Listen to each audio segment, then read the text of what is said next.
Assalamualaikum warahmatullahi wabarakatuh. Hello everyone. So this is the third week. I would like to present again the material on Give Yourself Permission to Be Creative by Ethan Hawke from the TED Talk YouTube channel. So, a lot of people really struggle to give themselves permission to be creative, and reasonably so. I mean, we're all a little suspect of our own talent. And I remember a story I came across in my early 20s that kind of meant a lot to me. I was really into Allen Ginsberg and I was reading his poetry, and he did a lot of interviews. And one time, William F. Buckley had this television program called Firing Line, and Ginsberg went on there and sang a Hare Krishna song while playing the harmonium. And he got back to New York to all his intelligentsia friends, and they all told him, "Don't you know that everybody thinks you are an idiot and the whole country is making fun of you?" And he said, "That's my job. I'm a poet and I'm going to play the fool. Most people have to go to work all day long, and they come home and they fight with their spouse, and they eat and they turn on the old poop tube and somebody tried to sell them something, and I just screwed all that up. I went on and I sang about Krishna, and now they are sitting in bed and going, 'Who is this stupid poet?' And they can't fall asleep, right? And that's his job as a poet." And so I find that very liberating, because I think that most of us really want to offer the world something of quality, something that the world will consider good or important.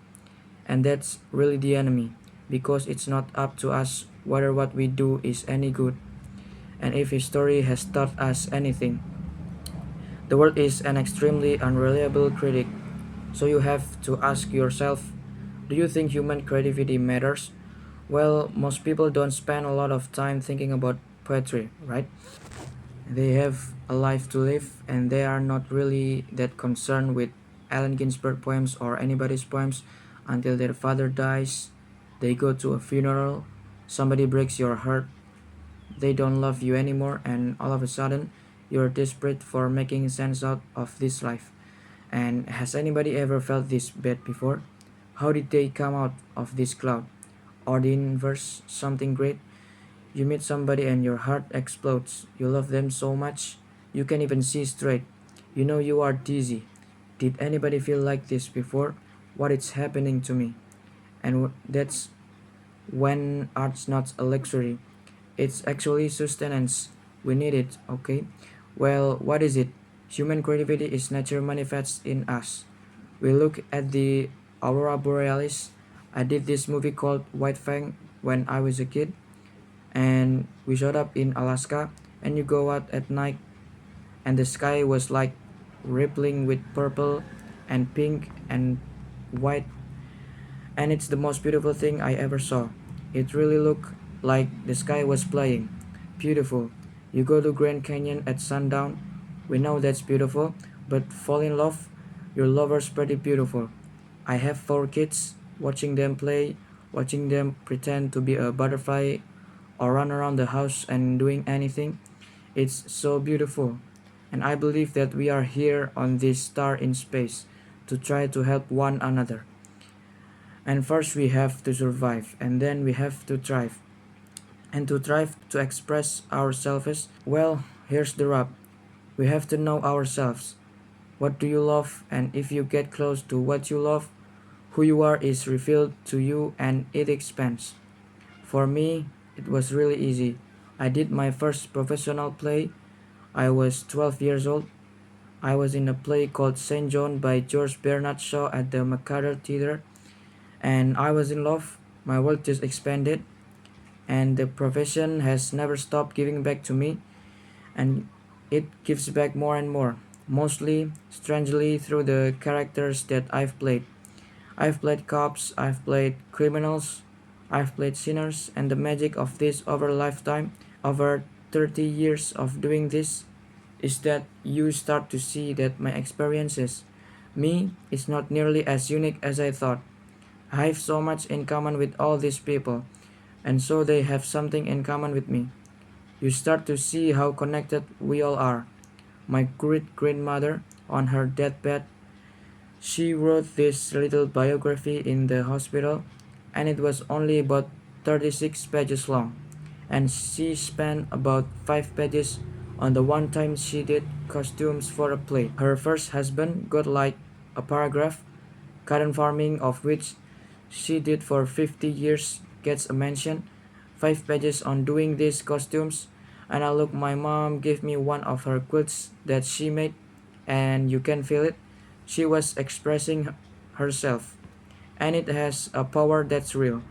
I remember my stepbrother and I went to go see Top Gun, whatever year that came out, and I remember we walked out of the mall. It was like blazing hot. I just looked at him, and we both felt that movie just like a calling from God, but completely differently. Like I wanted to be an actor. I was like, I've got to make something that makes people feel. I just want to be a part of that. And he wanted to be in the military.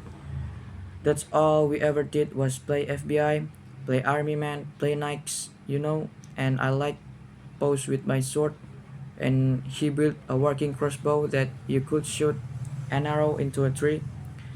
So he joins the army. Well, he just retired, a colonel in the Green Berets.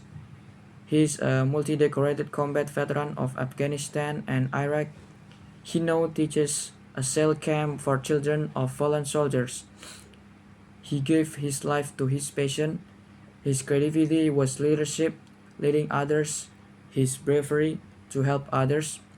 That was something he felt called to do, and it gave back to him. We know this, the time of our life is so short, and how we spend it, are we spending it doing what's important to us?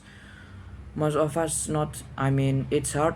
The pool of habit is so huge, and that's what makes kids so beautifully creative, is that they don't have any habits, and they don't care if they're any good or not.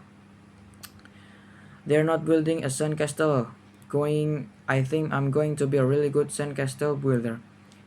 They just throw themselves at whatever project you put in front of them. Dancing, doing a painting, building something, any opportunity they have, they try to use it to impress upon you their individuality. It's beautiful. It's a thing that worries me sometimes whenever you talk about creativity, because it can have this kind of feel that it's just nice, or it's warm, or it's something pleasant. It's not. It's vital. It's the way we heal each other in singing our song, in telling our story, in inviting you to say, hey, listen to me, and I'll listen to you. We're starting a dialogue, and when you do that, this healing happens, and we come out our corners, and we start to witness each other's common humanity. We start to assert it, and when we do that, really good things happen. So if you want to help your community, your family, your friends, you have to express yourself. And to express yourself, you have to know yourself. It's actually so easy. You just have to follow your love. There is no path.